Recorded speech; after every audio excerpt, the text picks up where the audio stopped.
okay? Yeah, yeah, okay.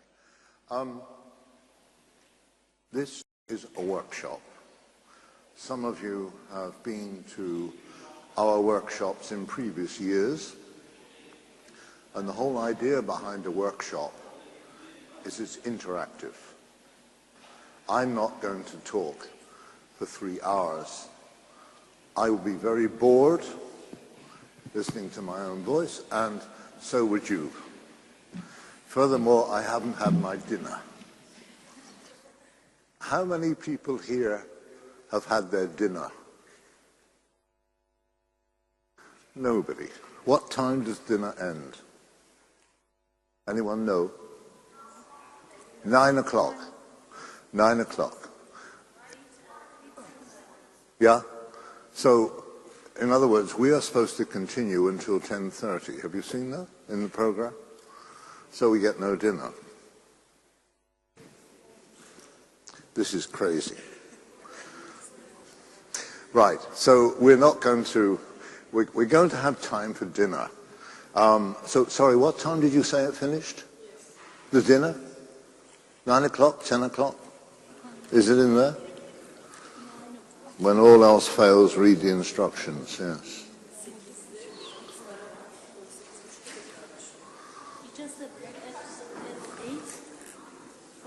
Oh, I know. 30 minutes, for 30 minutes to have dinner. Oh, come on, come on. You can't even drink one glass of wine in 30 minutes. Come on. Anyway, let's see how we get on. We can do it democratically. When you've had enough, vote. We've had enough. We're going to dinner. That's fine.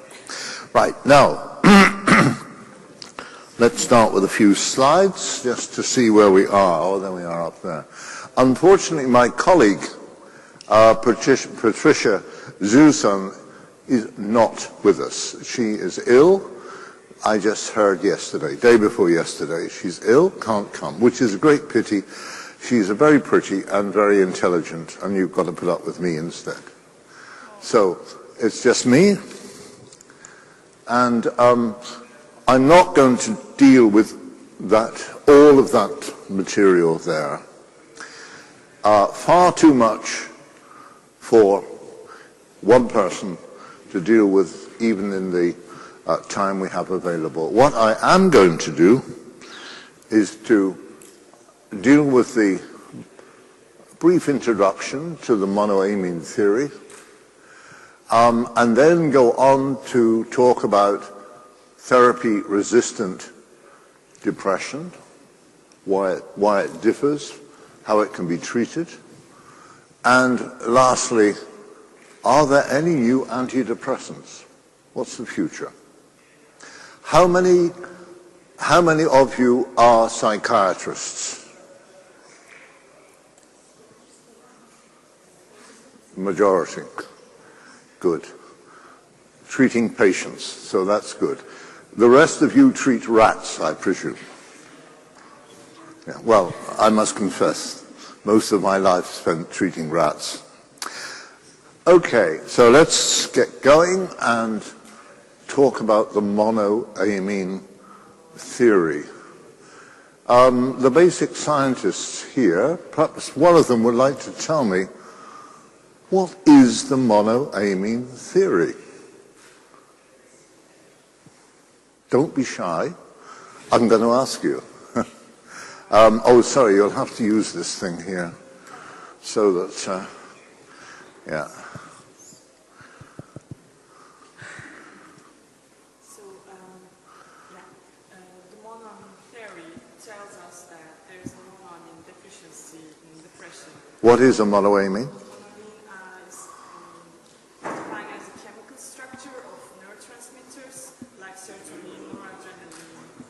And, right, okay.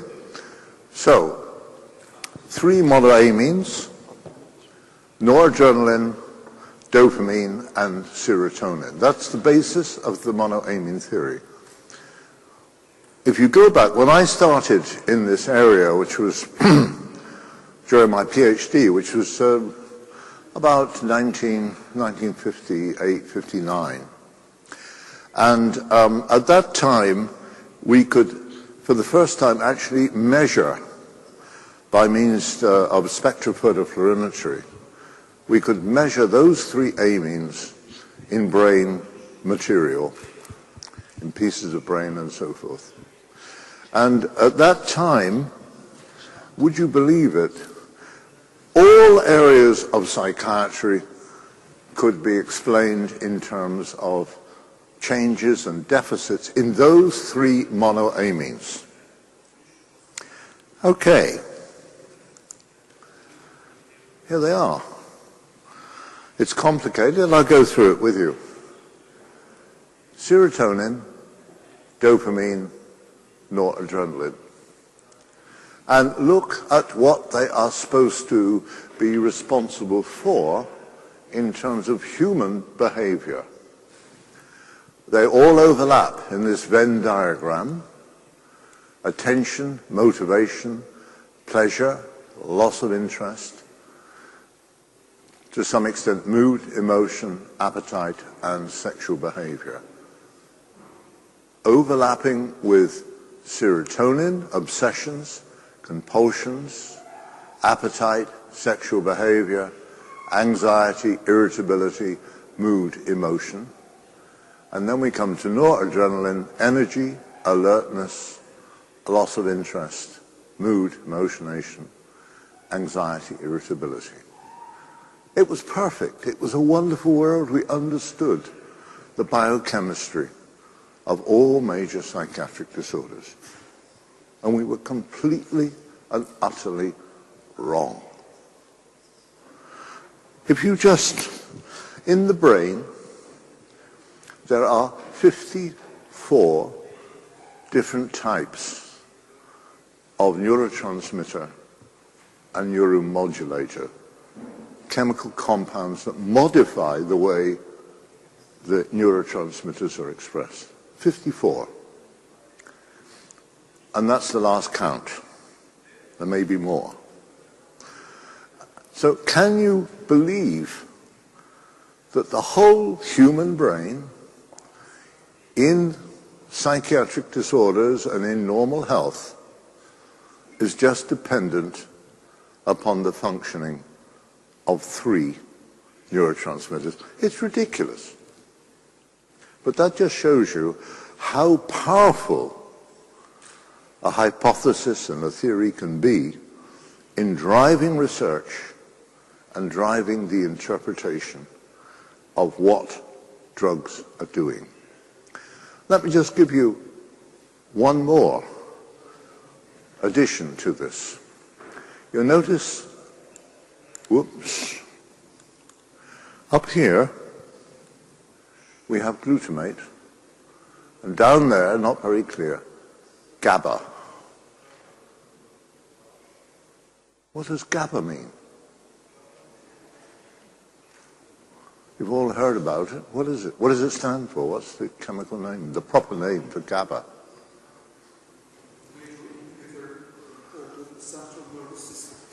Yes. Can you tell me what it means? For example, it inhibits the release of many neurotransmitters, for example, dopaminergic neurons. Yes, it does that, but what is it? What is it? Gamma aminobutyric acid.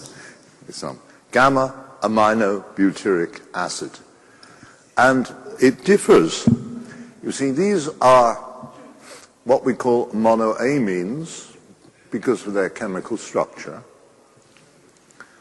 But most importantly, these, glutamate and GABA, are amino acids. And if you actually look at the brain and the distribution in the brain of these neurotransmitters, over 50% of the synapses in the human brain, which drive the brain, are controlled by glutamate and GABA. Glutamate, by and large, increases activity. GABA, as our colleague mentioned, tends to inhibit and decrease activity. So we have here a chemical which fires the brain, another chemical which decreases the brain.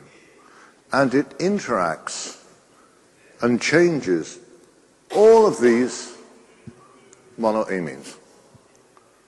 The monoamines can do nothing in the absence of just those two neurotransmitters. Now,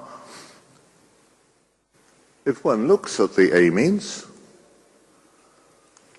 about 7% of the synapses in the human brain are monoaminergic. About 7%. Well over 50% are controlled by glutamate and GABA. And there are, as I say, many, many, many other neurotransmitters. So the whole thing becomes very complicated. Now, as psychiatrists, I've been teaching psychiatrists for nearly 50 years. Why do we need to learn all this rubbish? You know, we've got a patient, we've got a drug, it's got a trade name. The head of our team has told me, well, yes, what you do is that's the diagnosis, so you give this drug with a weird trade name, such a dose, and then the patient by and large responds or doesn't. So why bother about all this rubbish?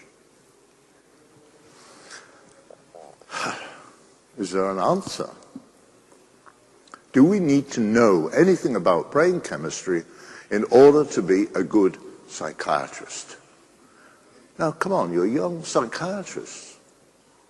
You've had to, in your neuroscience training, which is part of most courses in the world in psychiatry, you had to learn some of this rubbish. Why? It's not just to keep a few academics busy, I can assure you. Any idea? Do you know, have you any idea why you should have to? Can we have the... Hayır, bir fikrim yok. No, I don't have an idea. No idea, okay. Right. If we want to understand what our drugs are doing, and the first thing a psychiatrist ought to be interested in is, of course, the patient. Whatever you do to the patient is your responsibility. Okay? So you give a drug, and you get either no response, the patient is very ill, you're a psychiatrist, possibly hospitalized, the patient gets worse. If it's a depressed patient, the patient attempts suicide or succeeds. Who's responsible? You are.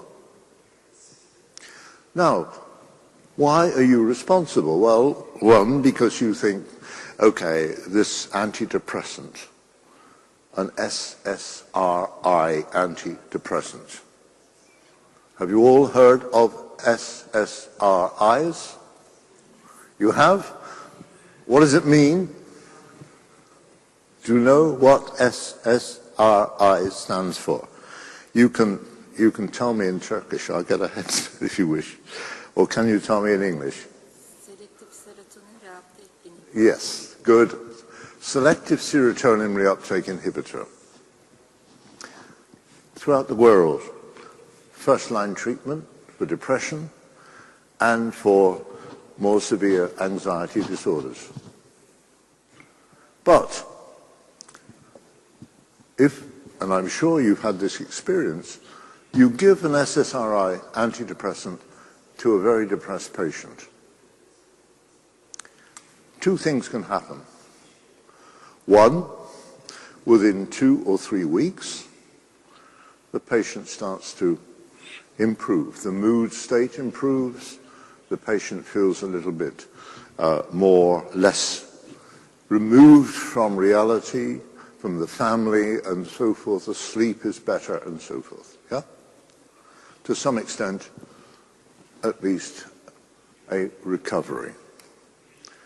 But in a high percentage of patients, particularly if it's a male patient, within 2 or 3 weeks, the patient comes back to the clinician and said, look, doc, one, I feel very anxious. Whenever I take this, my sleep is not good, it's worse. And being a young male patient, my sex life is non-existent. How am I supposed to get well on a drug which is poisoning me? You hope that happens. The majority of cases, however, you don't see the patient because the patient doesn't tell you that they've stopped taking the drug and they just remain depressed. The vast majority of patients with major depression either do not go to a psychiatrist for treatment and remain untreated. It's what we call the iceberg of depression. That applies in all communities, even in so-called civilized communities like mine. So you don't see the majority of depressed patients. And the ones you do see, often, I'm afraid, respond to treatment poorly. Now, let's go back to the question I was asking. Why do we need to know anything about chemistry and all this stuff? First responsibility is that clinicians is to your patient, to get them well. They're not well on an SSRI antidepressant. So you have to question yourselves, why? What's going on? Why aren't they should respond. Theoretically, according to the literature, the majority of patients will, to some extent, respond. Perhaps I should now think about a different type of antidepressant. And there are something of the order, in most countries, about 30 different types of antidepressants. Some of them fairly specifically enhance serotonin. Others fairly specifically enhance noradrenaline. Others, to some extent, dopamine. And some, all three, of the monoamine neurotransmitters. And so you have a choice. Because the assumption is, when you give your SSRI antidepressant, that the major problem is somehow the serotonergic drive in the brain. So maybe we should think in terms of a different antidepressant. How do we choose it? Well, let's think about possibly what it's supposed to do chemically. Now, I said supposed to do chemically. And that's just relying on this monoamine theory. So you need to have basically a scientific approach to modern medicine. And psychiatry is the last of all of the disciplines, medical disciplines, that is becoming scientific. And the reason is we don't understand the brain. It's the most complex organ in the body. And even now, in spite of what you read and hear, we have a long, long way to go to understand the brain, let alone understanding the pathology, what goes wrong with the brain when a patient is suicidally depressed. So, let's go on.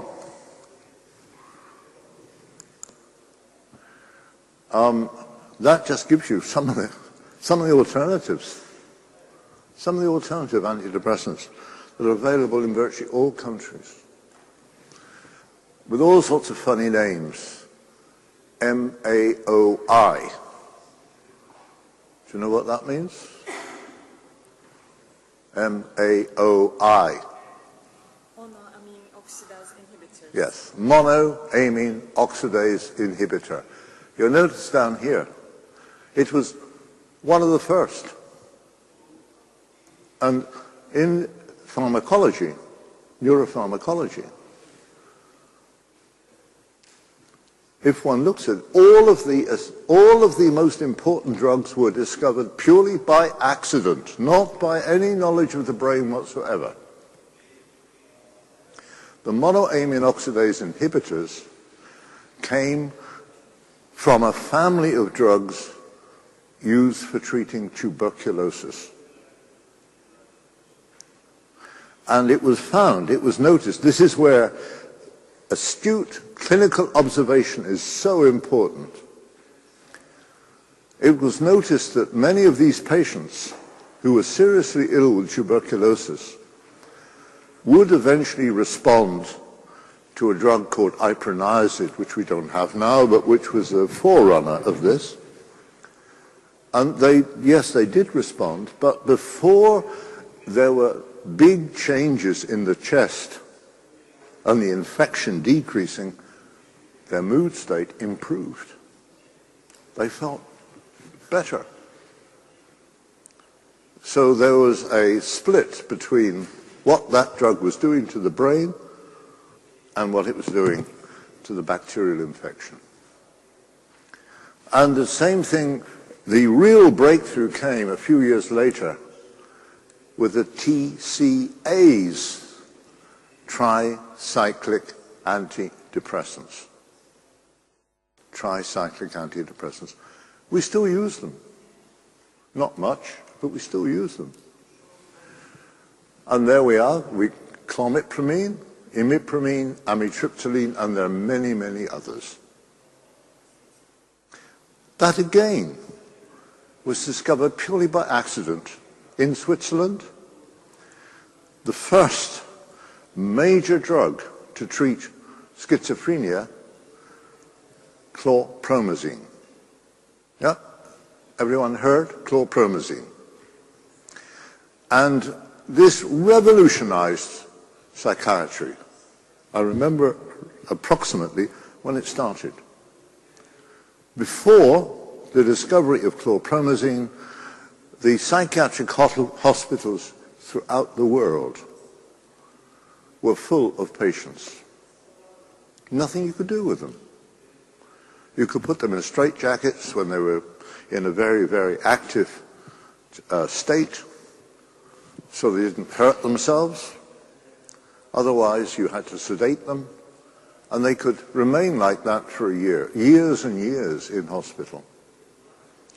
Within the matter of a year of the discovery of chlorpromazine, it transformed psychiatry throughout the world. The acute psychotic states decreased. The patients could get some sort of insight, and a lot of them could now start living back with their families. Revolution. So what did the pharmacologists and the chemists do in the industry? Well, we have a fantastic drug. We know the chemical structure, we know how to make it, but because of patents, restrictions, we can't produce the same one. We have to just change it a little bit. And that drug became imipramine. Imipramine, the first tricyclic antidepressant. And when imipramine was given to schizophrenic patients, the majority got worse. But a psychiatrist called Roland Kuhn Nothing to do with neuroscience and the brain or this. He was a jobbing psychiatrist just treating hundreds of patients. And Roland Kuhn noticed that when he gave imipramine to his schizophrenic patients, there was a small subgroup with schizoaffective disorder. And they responded. Their mood responded. He said, we have something here. We have an antidepressant. And that revolutionized the treatment of major depression. So what happened after that really was, and of course subsequently we found out pharmacologically and biochemically that what the monoamine oxidase inhibitors did was to increase the concentration of brain noradrenaline and serotonin. And what the tricyclic antidepressants did was to enhance the functioning of noradrenaline and serotonin by blocking and slowing down the reuptake, so it would stay within the actual synapse for a longer period of time and thereby gradually bring the synapse back to normal.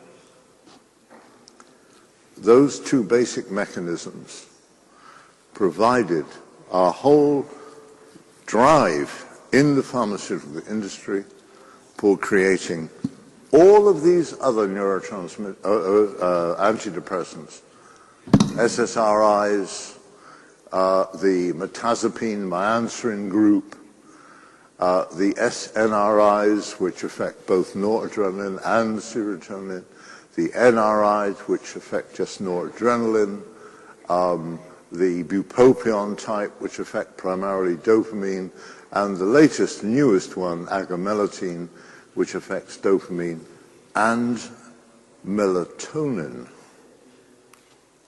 Melatonin. What's that? What's that? Why should a psychiatrist know what melatonin is? Any idea? Anyone heard of melatonin?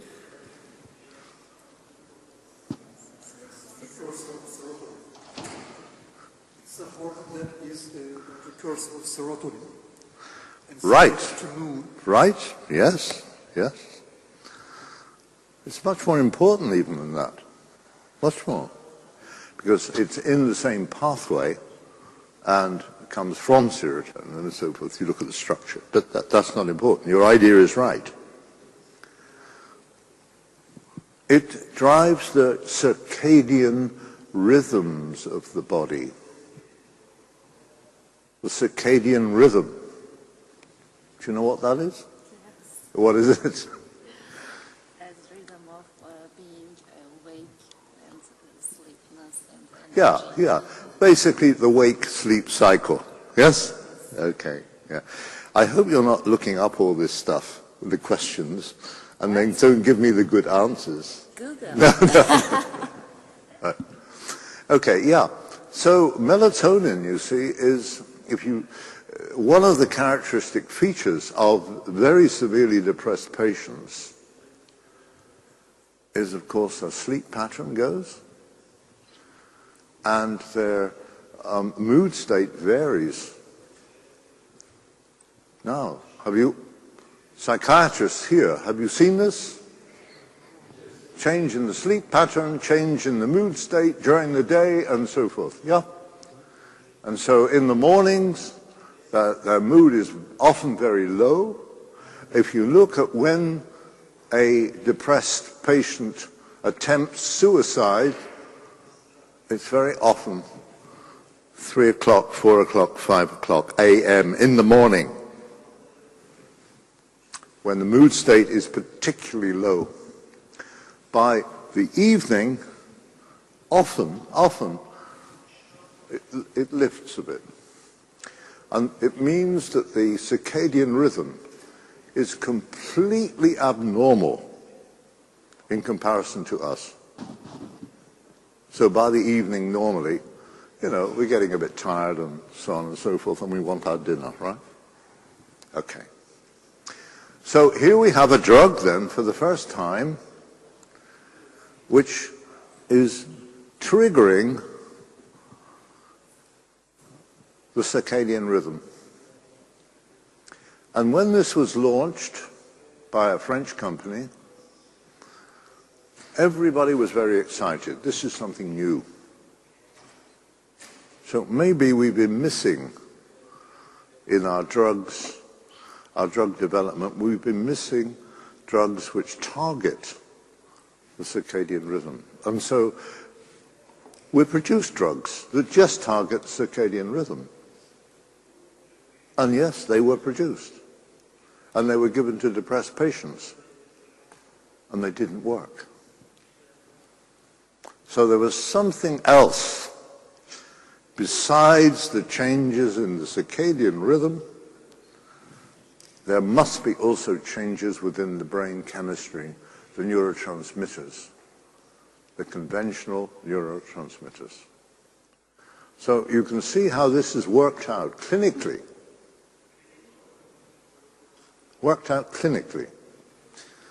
Rats tell us maybe how it may work, but rats are not human beings suffering from depression and so forth. Just remember that, particularly basic scientists. Okay, so we have a lot of drugs. All of them are based on the monoamine hypothesis. And you will find, when you've had a lot of experience in psychiatry, that no matter how many of those drugs you give to a patient and try on a patient, there are still a substantial minority of patients who remain very depressed and suicidal. We're talking about 30 to 40% of patients with major depressive disorder being given not just one, but many of those drugs, whether they, again, seem to affect noradrenaline or serotonin, or more specifically serotonin, or whether they're affecting noradrenaline alone, or primarily whether they're affecting dopamine alone. Patients remain ill. So we obviously haven't got the answers with the drugs we have. And that's where we talk about therapy-resistant depression and why we must seriously think, one, what's going on in the brain chemically that causes these things, and two, what our drugs do to the brain to at least hopefully make the patient well. Okay? So I hope that sort of persuades you a little bit that all this theoretical stuff which you hear during your training really is extremely important, because it comes down to the fact that you can use your science, your basic scientific understanding, for the good of the patient, changing the medication, thinking critically about why that patient has side effects and that patient doesn't have side effects.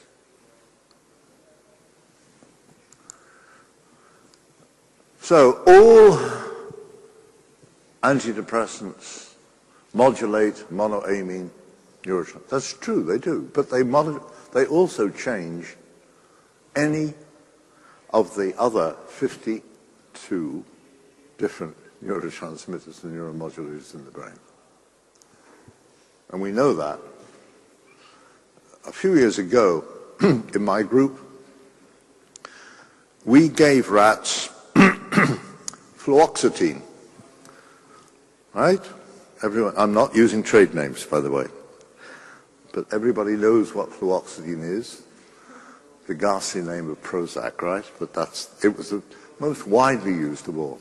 So we gave a group of rats fluoxetine for 8 weeks. Okay? And then we chopped the heads off and we took out the brains and we measured as much as we could, as many different neurotransmitter processes in the rat brain. Now, everyone tells us that fluoxetine is a selective serotonin reuptake inhibitor, so it should just be working on serotonin. No, it doesn't. Everything you care to mention changes. And you notice I said 8 weeks. Why 8 weeks? Why not 2 days? 1 day? Why not? Could I have a mic, please? Where's the mic gone? Oh, could you use that one? Yeah, yeah. It's just for the interpreters. Because of the half-life of the fluoxetine? Sorry? Half-life of the fluoxetine, isn't it? 8 Yeah, weeks? in patients, how long does it take to work? I think 2 weeks and more. 2 weeks or more times. Yeah, it takes a long time. It doesn't work in 2 days, right? And that's why we gave it for roughly the time in a patient where you would expect to see the majority responding. And everything in the brain changes. So much for specificity. But if you chop the head off the rat after 1 day on fluoxetine, of course you see changes in serotonin. But that's not how the drug works. We can do exactly the same type of experiments in humans. We can't chop heads off, you know. Patients don't like that. But we can take blood.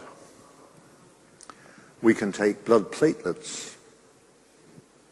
And blood platelets, of course, have got a serotonin transporter.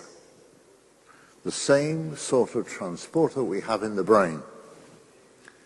And that is where the SSRI antidepressants are supposed to work. They're supposed to block that transporter and thereby keep the serotonin in the synaptic cleft, stimulating the receptors for a longer period of time. That's what you're told. It's in all the books.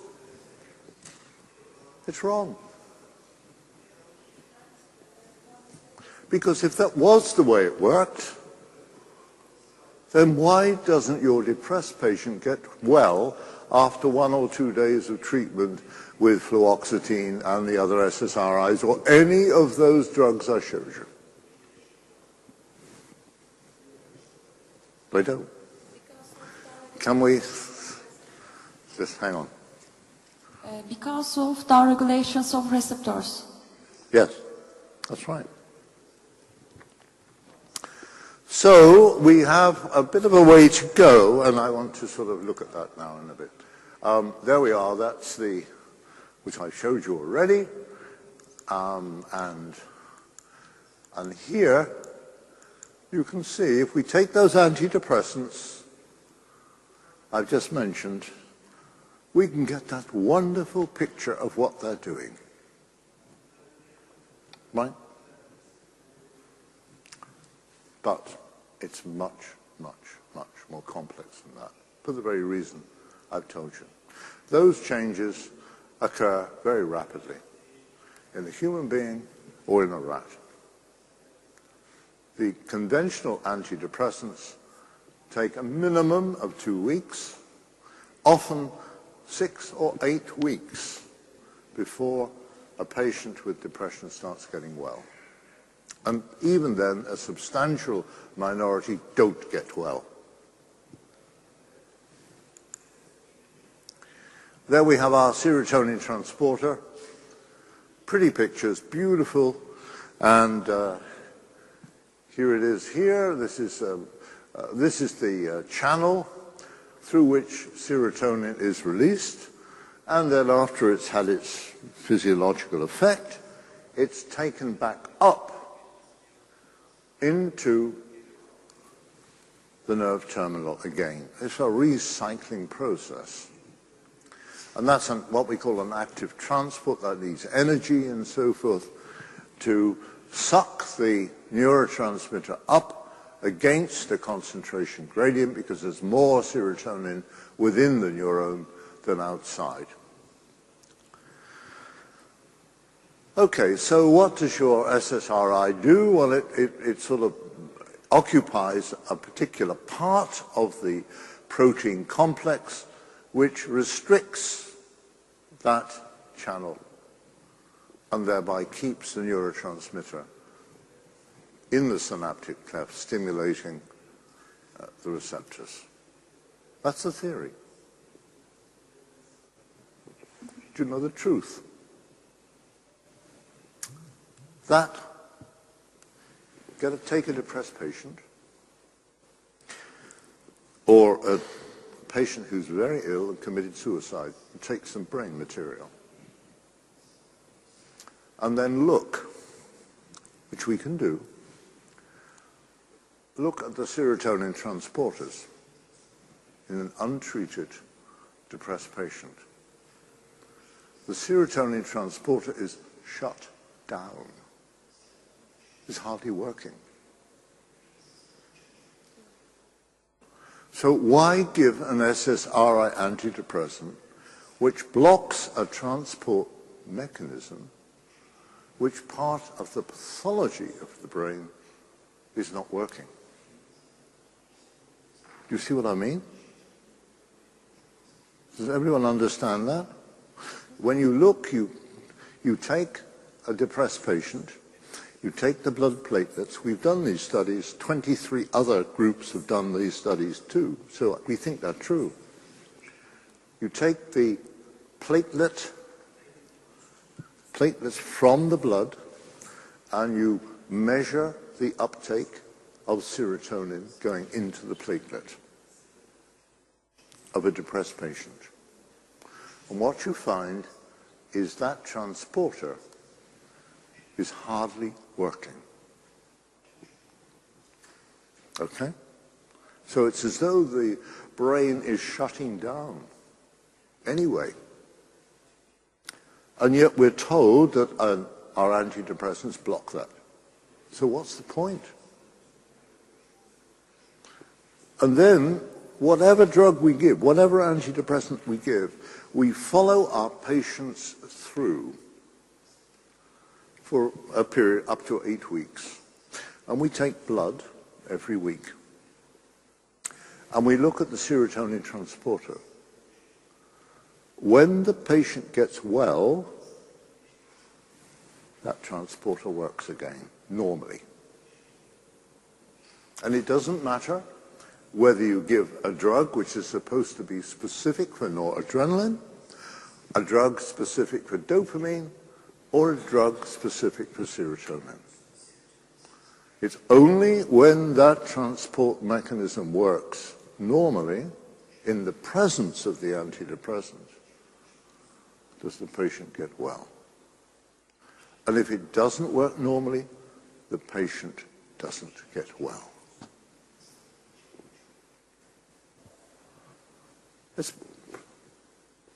You see what I mean by being complex?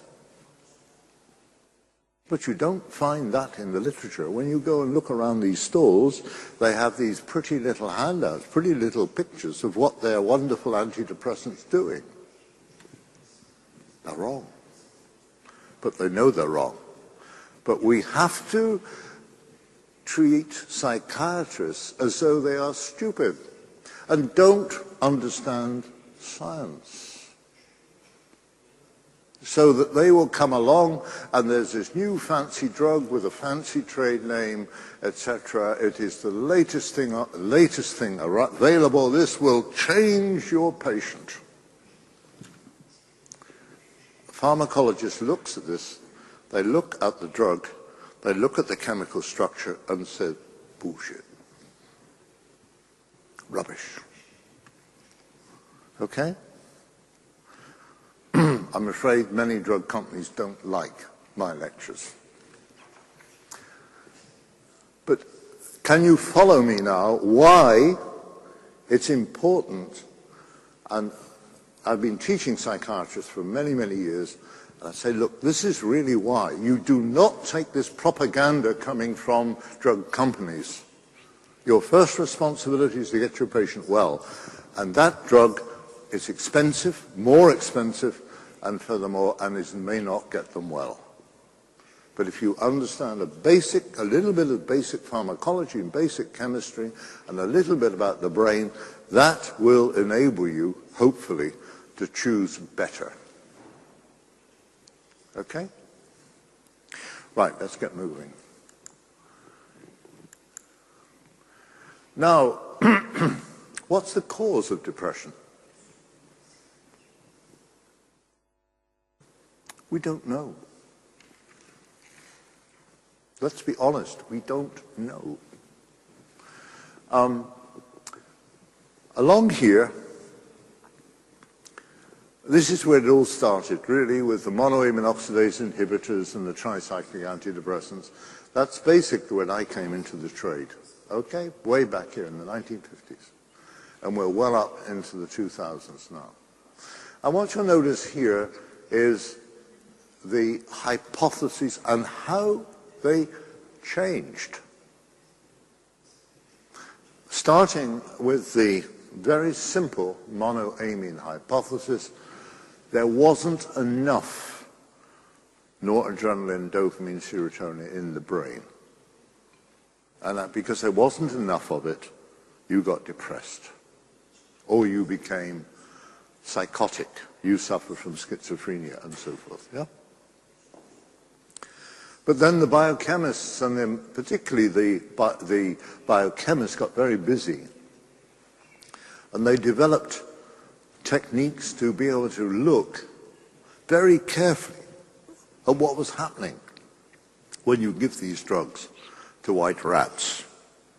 And they said, well, look, it's not whether you have got enough or too little transmitter. Something else is happening. Because these drugs only work by changing the way in which the transmitter acts on receptors. Information has to come from the neuron out to an adjacent neuron and tell that neuron what to do. And it does that through a specific receptor.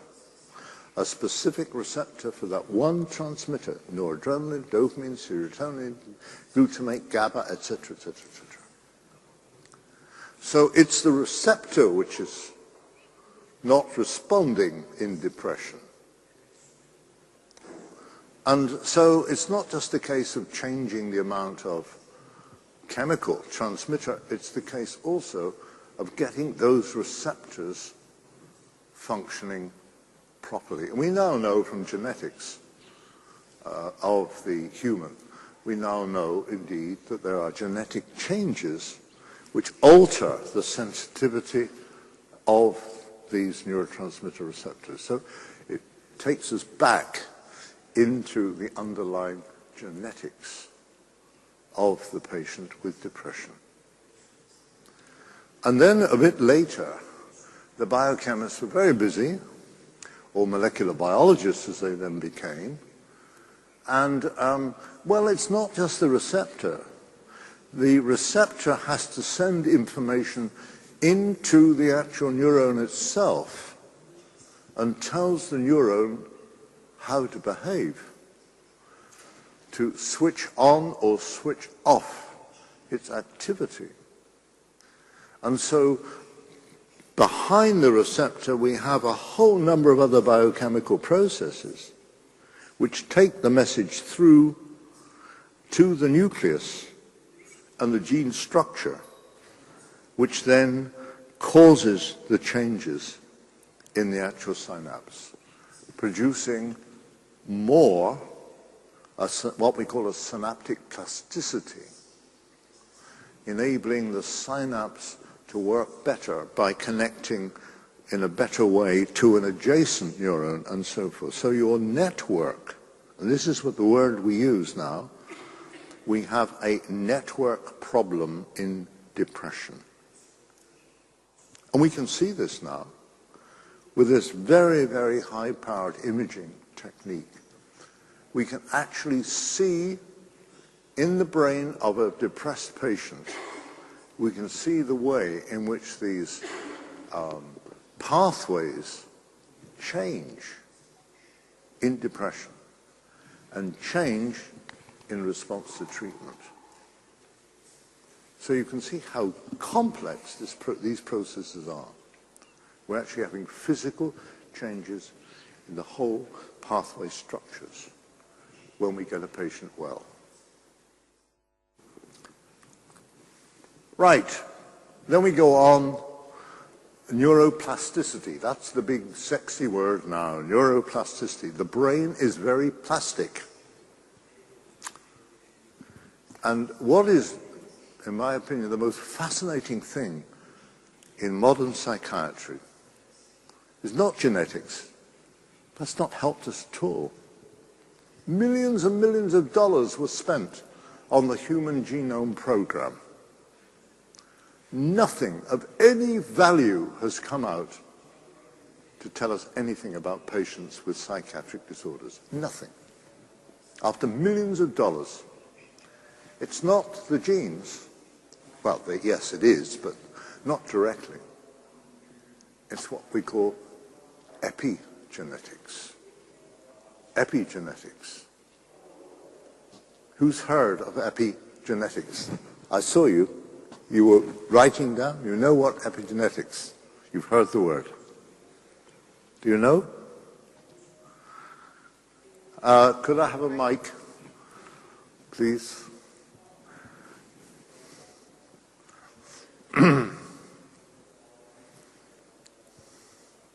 Çevresel faktörlerin Yes.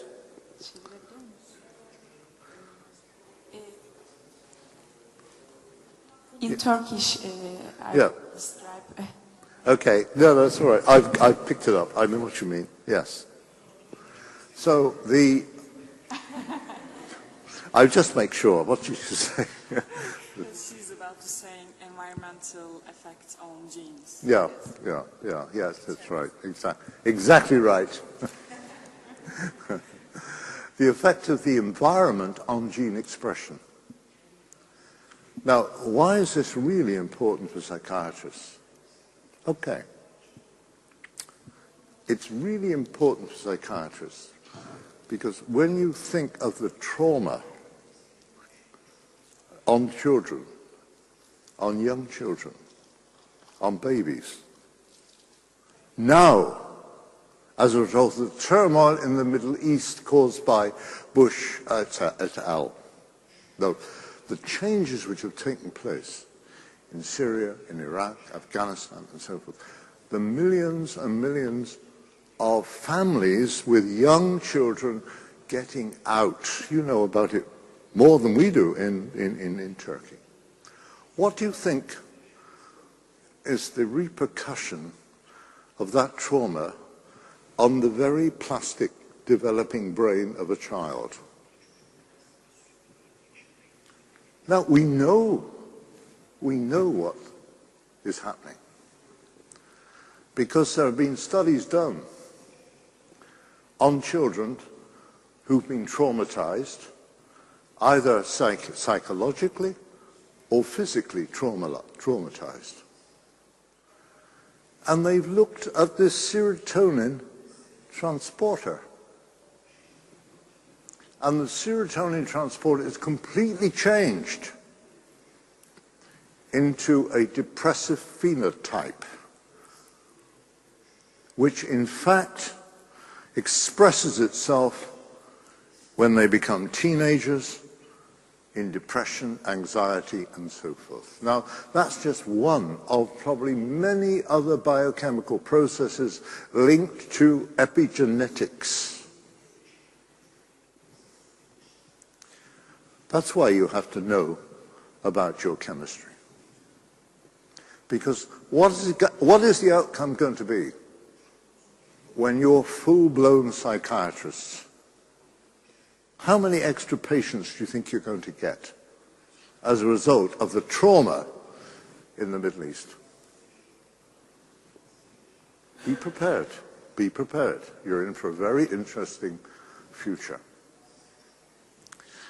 And now this is just the beginning of our understanding of the impact of environment on brain chemistry.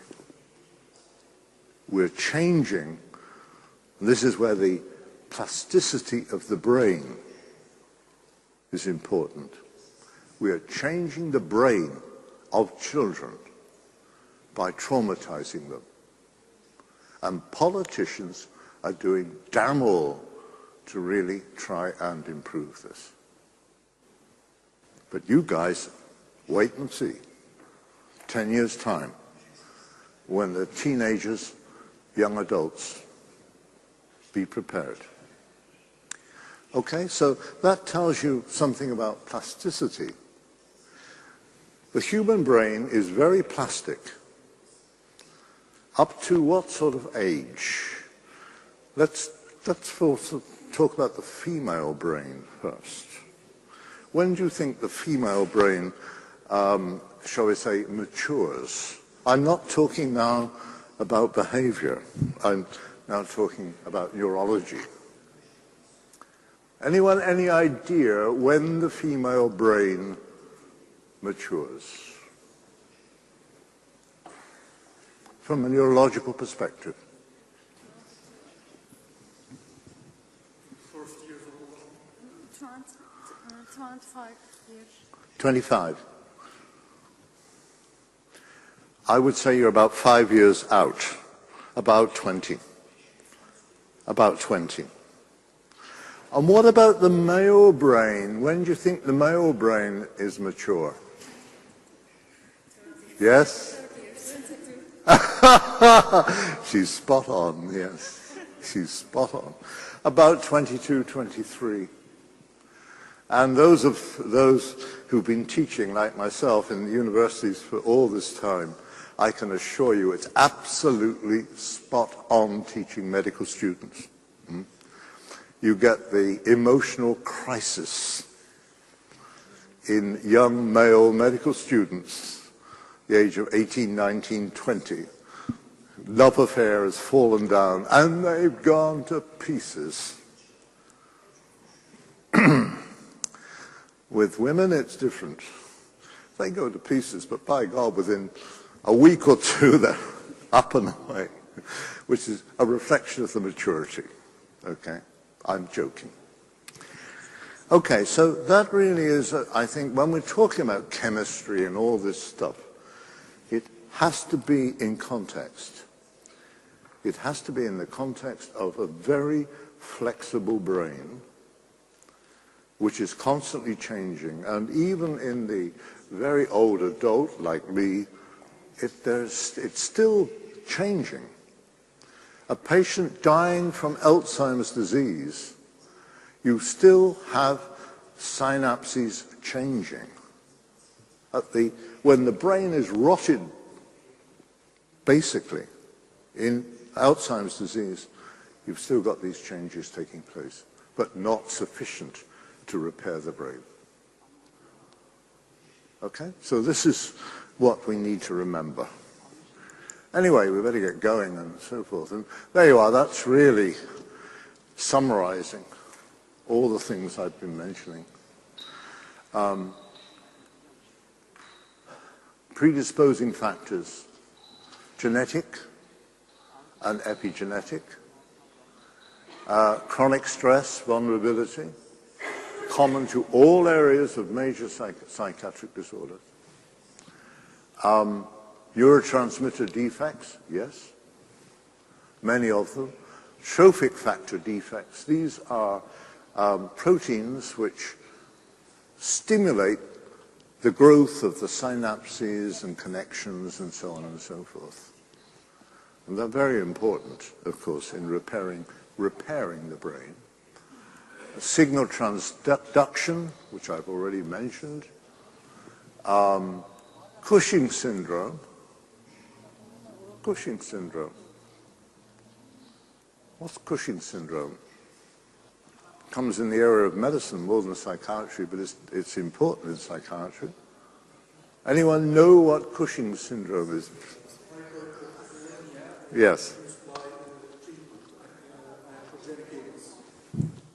Absolutely right.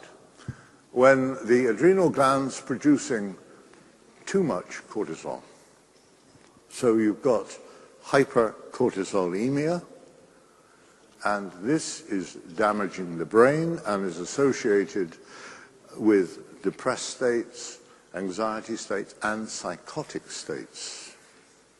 So it really does screw up the brain if you get too much cortisol, and you get too much cortisol in depression also. Okay, and then you've got all sorts of changes, apoptosis, programmed cell death. There's a constant change in our neurons. Some are dying, new ones are being made all the time. As you get older, unfortunately, more die than are being made.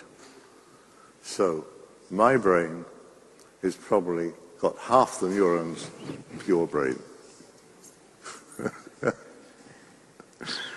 I hope not, but still, that's it. Okay, and then you've got all sorts of changes in the loss of neurons coming down to decreased repair, neurogenesis, and then you have particularly changes in depression in the hippocampus, in the cortex. And you can see this. You can image the brain of your patient, and you will see a shrinking of the hippocampus, and you'll see degenerative changes in the cortex. And those, the longer the patient is depressed, the more pronounced those changes become. And so if you have a patient who started major depression as a young adult, when they get to middle age, if they have not been treated properly, what do you think the physical state of their brain is? And there's now a lot of evidence which Alzheimer's disease is a common outcome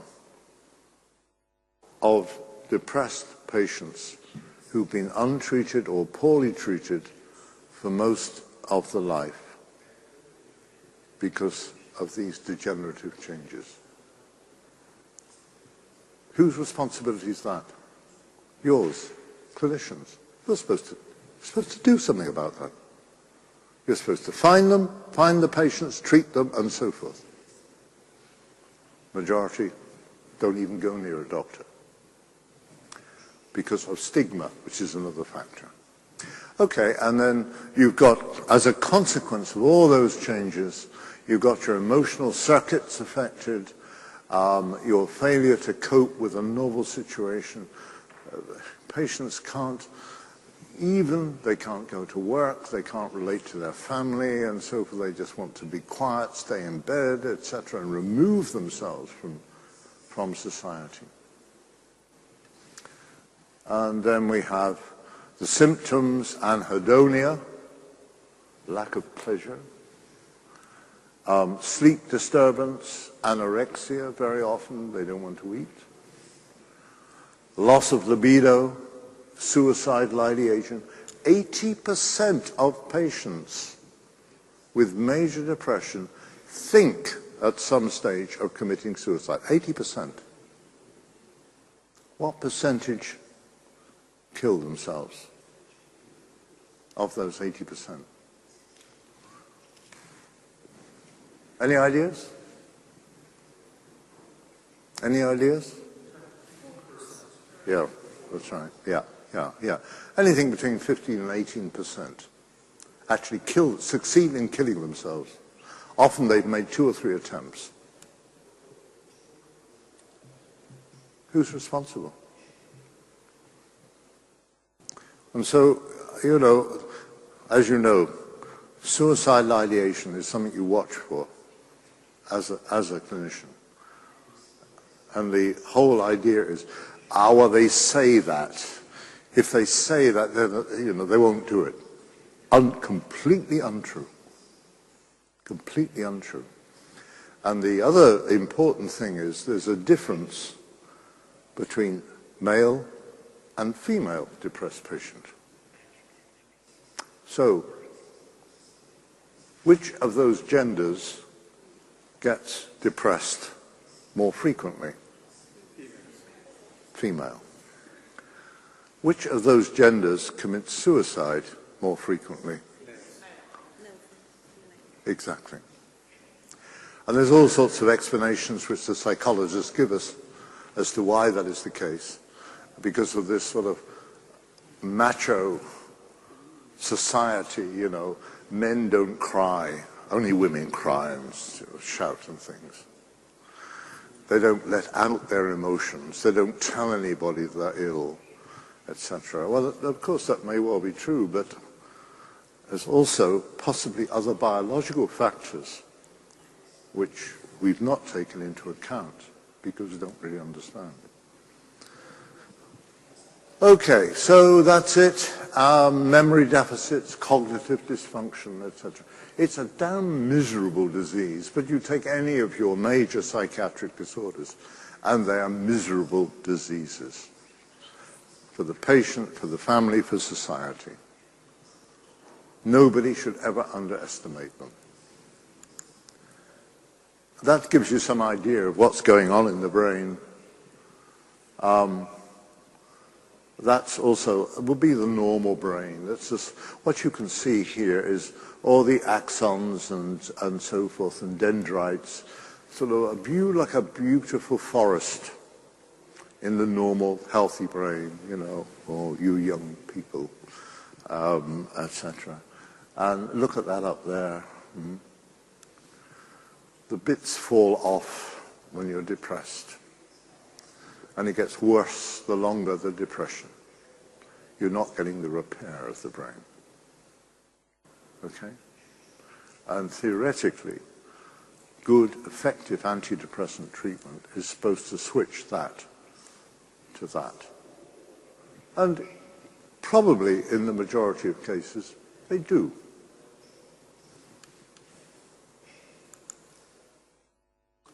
That's the more complicated bit, but it's really what I was talking about earlier. Here's our antidepressants changing our neurotransmitters. There are other transmitter changes and so forth, all of which, this is our signaling system. We've got our receptors here that change. We have our signaling system changes down to the nucleus. And within the nucleus, what we have is a whole number of chemical changes leading to neuroplasticity and improved survival of the synapse. It's a pretty damn complex process, and that's the simple version. And so, you know, when you put chemistry in that and trying to explain fairly specifically what's happening, it gets very detailed and very complex. Now, I don't expect jobbing psychiatrists to remember that sort of stuff, excepting to remember that it's not just the case of the concentration of the transmitter, which is important. All of those other processes have to take place. And even then, it may fail. Well, do antidepressants repair the brain? They might. They might help to improve this sort of synaptic plasticity. That's what we hope. And with this very fancy modern imaging, you can actually see when a patient responds how the neuronal networks change. And the interesting thing is, it's not just antidepressants that do that. Psychotherapy. Psychotherapy. And the biggest changes which have been seen are the combination of antidepressants with appropriate psychotherapy. Both together. And that can be explained by the fact that the chemistry, the antidepressant treats the underlying chemistry. But in order for the brain to work properly, communicate properly, you have to retrain the brain by means of psychotherapy. Good clinical practice means you must have that combination. Now, I'm talking about a rich society like Britain or Ireland.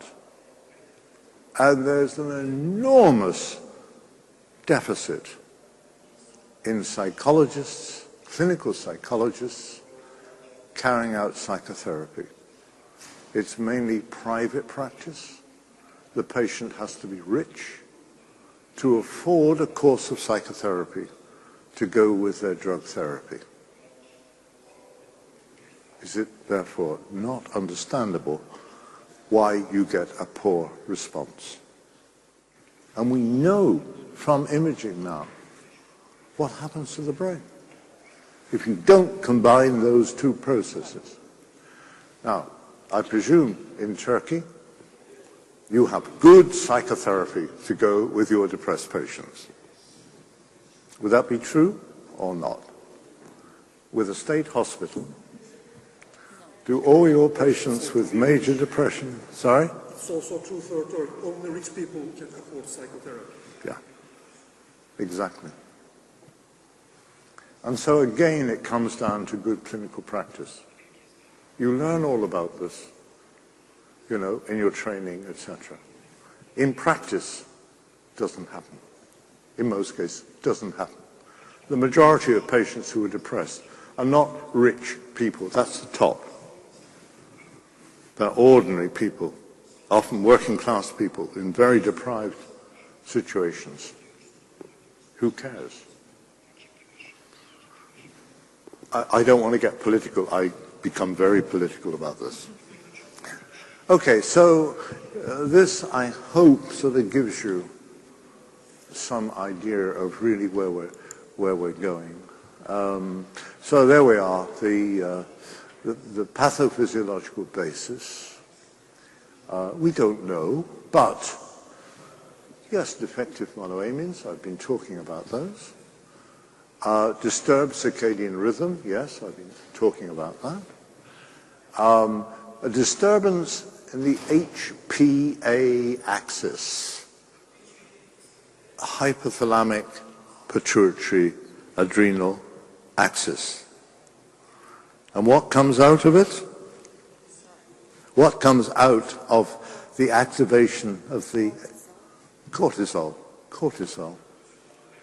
And if you look at a very depressed patient, 60 or so % suffer from hypercortisolemia, too much cortisol. The stress hormone. And if you get too much cortisol, what do you think happens to the brain?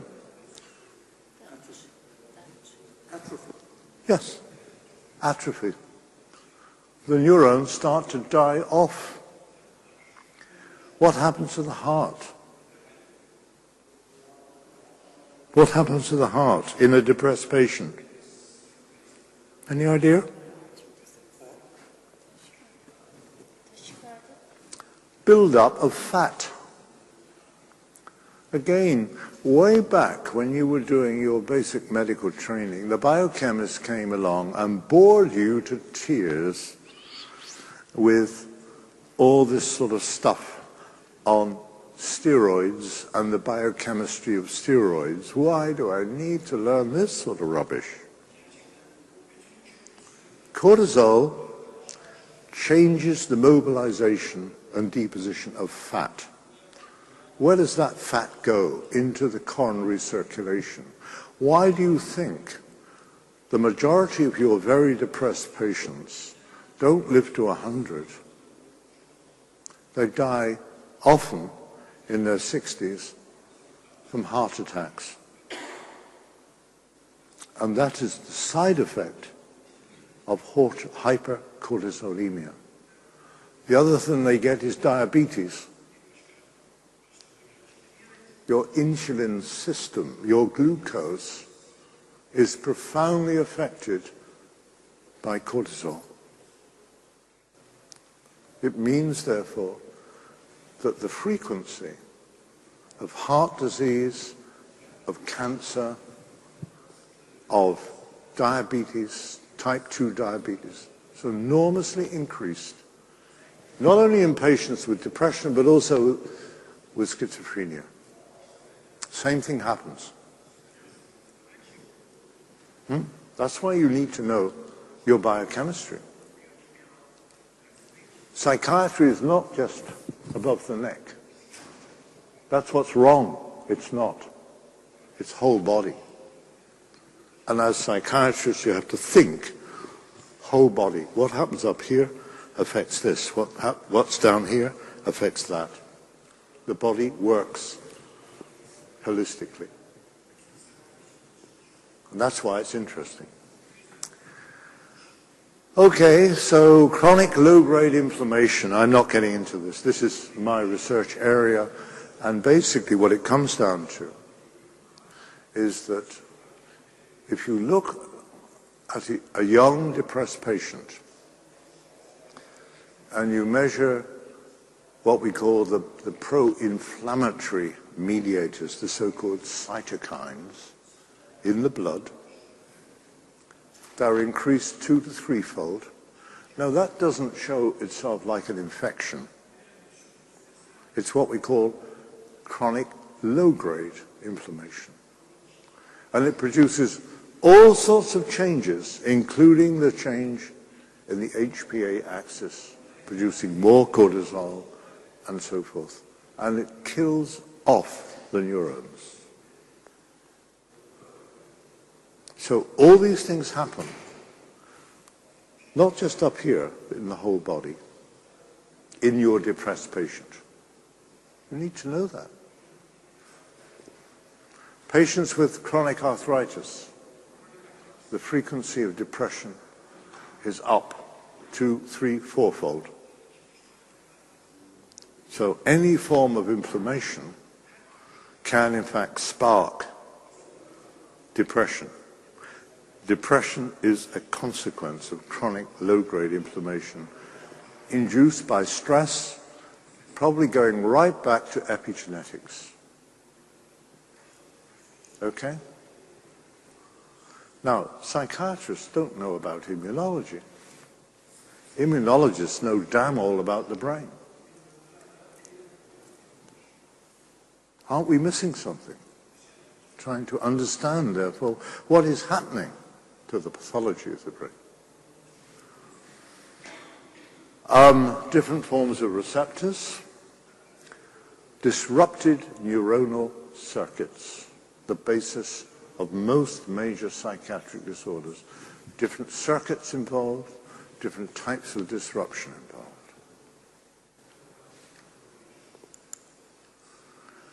Okay, 8 o'clock. Are you tired? Do you want to get a coffee? Or what would you like to do? Now, let's be democratic. I'm happy to continue, but I'm thinking of you. You've got to listen to English, and you've got to listen to a lot of scientific rubbish. What would you like? Instead of coffee break, we can Continue. eat Hmm? meal Oh, you want to be... for 1 hour. Then You want a meal? How many of you would like to stop for a meal now? Come on, put your hands up. Don't be shy. I'm watching. I'm watching. I think democratically, yes.